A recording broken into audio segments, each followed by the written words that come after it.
കഴിഞ്ഞ ദിവസമാണ് ഇറാന്റെ ടെഹ്റാനെ ബന്ധിപ്പിക്കുന്ന മറ്റ് സ്ഥലങ്ങളുമായി ടെഹ്റാനെ ബന്ധിപ്പിക്കുന്ന ഇറാന്റെ B1 ബ്രിഡ്ജ് അമേരിക്ക നിഷ്പ്രയാസം തകർത്ത് തരിപ്പണമാക്കിയത്. ആ പാലം ഇപ്പോൾ 2 കഷ്ണങ്ങളായി മാറിയിരിക്കുകയാണ്. ഇതിൻ്റെ ഫലമായി ഇറാന് കഴിയുന്നതെല്ലാം ചെയ്യാൻ തുടങ്ങിയിട്ടുമുണ്ട്. 2 അമേരിക്കൻ വിമാനങ്ങൾ ഇറാൻ വെടിവെച്ചിട്ടു. അതിൻ്റെ പൈലറ്റ് അതിസാഹസികമായി രക്ഷപ്പെടുകയും ചെയ്തു.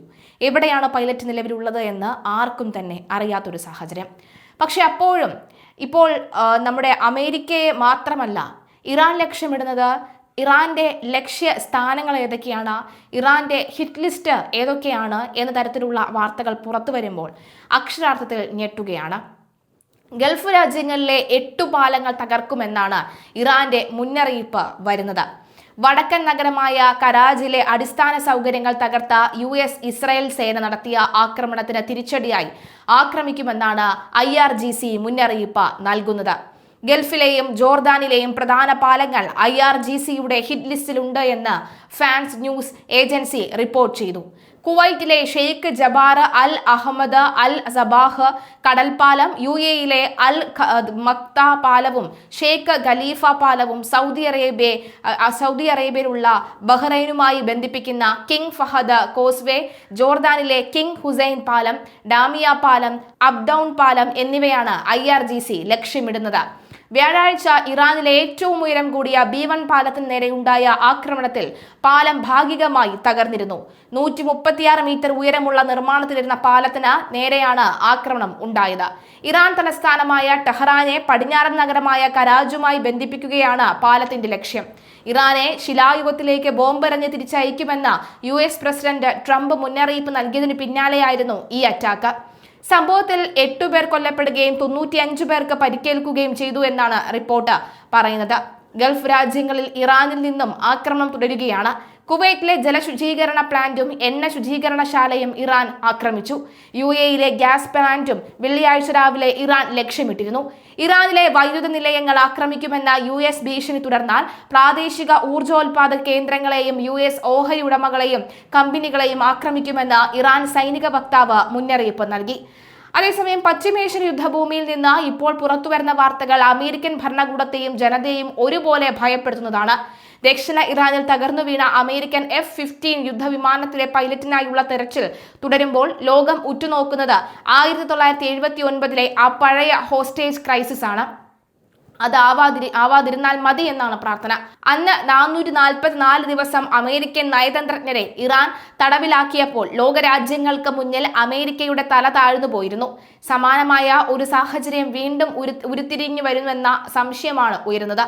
ഇറാൻ വെടിവെച്ചിട്ട വിമാനത്തിലെ 2 പൈലറ്റുമാരിൽ ഒരാളെ രക്ഷപ്പെടുത്തിയെങ്കിലും രണ്ടാമത്തെ പൈലറ്റിനെ കുറിച്ച് ഇതുവരെ വിവരമില്ല. ഈ പൈലറ്റിനെ ജീവനോടെ പിടികൂടുന്നവർക്ക് ഇറാൻ ഭരണകൂടം വലിയ തുക പ്രതിഫലം പ്രഖ്യാപിച്ചതോടുകൂടി യുദ്ധം പുതിയൊരു വഴിത്തിരിവിലേക്ക് കടന്നു കഴിഞ്ഞിരിക്കുന്നു. പൈലറ്റ് ഇറാന്റെ റവല്യൂഷണറി ഗാർഡിന്റെ കയ്യിൽ അകപ്പെട്ടാൽ അത് പ്രസിഡന്റ് ട്രംപിനെ സംബന്ധിച്ചിടത്തോളം വലിയൊരു രാഷ്ട്രീയ പരീക്ഷണമായി മാറും. കൊല്ലുന്നതിനേക്കാൾ പൈലറ്റിനെ ഒരു വിലപേശൽ ആയുധമായി ഉപയോഗിക്കാനായിരിക്കും ഇറാന്റെ നീക്കം.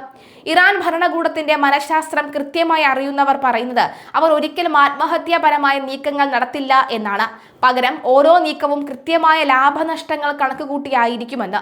തടവിലാക്കപ്പെടുന്ന പൈലറ്റിനെ അവർ ഉടൻ വധിക്കില്ല, മറിച്ച് പരമാവധി മാനസികമായി തളർത്താൻ ശ്രമിക്കും. മുൻ ബ്രിട്ടീഷ് നാവികരെ പിടികൂടിയപ്പോൾ അവരെ കണ്ണുകെട്ടി മരുഭൂമിയിലൂടെ നടത്തിച്ചു. വ്യാജ വധശിക്ഷ നടപ്പിലാക്കുമെന്ന് ഭീഷണിപ്പെടുത്തിയും ഇറാൻ അവരെ പീഡിപ്പിച്ചുകൊണ്ടേയിരുന്നു. ക്യാമറയ്ക്ക് മുന്നിൽ മാപ്പ് പറയിപ്പിക്കുന്ന നാടകങ്ങളും അവർ ആസൂത്രണം ചെയ്തേക്കാം. നിലവിൽ അമേരിക്കൻ ആക്രമണത്തിൽ ഇറാന്റെ ഉന്നത കമാൻഡർമാർ കൊല്ലപ്പെട്ടത് കാര്യങ്ങൾ കൂടുതൽ സങ്കീർണമാക്കുന്നു. തീരുമാനങ്ങൾ എടുക്കാനുള്ള അധികാരം പ്രാദേശിക കമാൻഡർമാരിലേക്ക് എത്തിയതോടെ അവരുടെ പെരുമാറ്റം പ്രവചനാതീതമായിരിക്കും. പൈലറ്റിനെ പിടികൂടിയാൽ അമേരിക്കൻ ഇന്റലിജൻസ് കണ്ടെത്താൻ കഴിയാത്ത രഹസ്യ കേന്ദ്രങ്ങളിലേക്ക് മാറ്റാനായിരിക്കും ഇവർ ശ്രമിക്കുക. അവിടെ വെച്ച് പൈലറ്റിനെ ലോകത്തിന് മുന്നിൽ ഒരു വിലപേശൽ വസ്തു പോലെ പ്രദർശിപ്പിക്കുന്നത് അമേരിക്കയുടെ ആത്മവീര്യം തകർക്കാനുള്ള തന്ത്രമാകും. ഇറാൻ എപ്പോഴും ക്ഷമയുള്ളവരാണ്. മാസങ്ങളോ വർഷങ്ങളോ ഈ പ്രതിസന്ധി നീട്ടിക്കൊണ്ടുപോയി അമേരിക്കയെ സമ്മർദ്ദത്തിലാക്കാൻ അവർക്ക് മടിയുണ്ടാകില്ല. അന്താരാഷ്ട്ര നിയമങ്ങളെ കാറ്റിൽ പറത്തിക്കൊണ്ട് തടവുകാരെ പീഡിപ്പിക്കുന്ന ചരിത്രമാണ് ഇറാന്റേത്. ഉറക്കം കെടുത്തുക, ഒറ്റപ്പെട്ട തടവറയിൽ പാർപ്പിക്കുക തുടങ്ങിയ രീതികൾ ഇവർ പൈലറ്റിന് മേൽ പ്രയോഗിക്കാൻ സാധ്യതയുണ്ട്. തങ്ങൾ നേരിട്ട നാശനഷ്ടങ്ങൾക്ക് പകരമായി ഒരു അമേരിക്കൻ പൈലറ്റിനെ ഉപയോഗിച്ച് ലോകത്തിന് മുന്നിൽ മേൽക്കൈ നേടാനാകും ഇറാൻ ശ്രമിക്കുക. മറുഭാഗത്ത് നിൽക്കുന്നത് പ്രവചനാതീതമായി പെരുമാറുന്ന ട്രംപാണ്. 1979 ജിമ്മി കാർട്ടറെ പോലെയല്ല ട്രംപ് എന്ന് ഇറാന് നന്നായി അറിയാം. എങ്കിലും ഒരു അമേരിക്കൻ സൈനികൻ ഇറാന്റെ തടവിലാകുന്നത് വൈറ്റ് ഹൗസിനെ സംബന്ധിച്ചിടത്തോളം വലിയൊരു തലവേദന തന്നെയായിരിക്കും. ട്രംപിനെ സംബന്ധിച്ചിടത്തോളം ഈ പൈലറ്റിന്റെ മോചനം വരാനിരിക്കുന്ന തെരഞ്ഞെടുപ്പിൽ നിർണായകമാകും. അതിനാൽ തന്നെ സൈനികമായി നീങ്ങണോ അതോ നയതന്ത്ര ചർച്ചകൾ വേണോ എന്ന ആശയക്കുഴപ്പത്തിലാണ് പെന്റഗൺ. മലയാളി വാർത്ത plus, like, share and subscribe.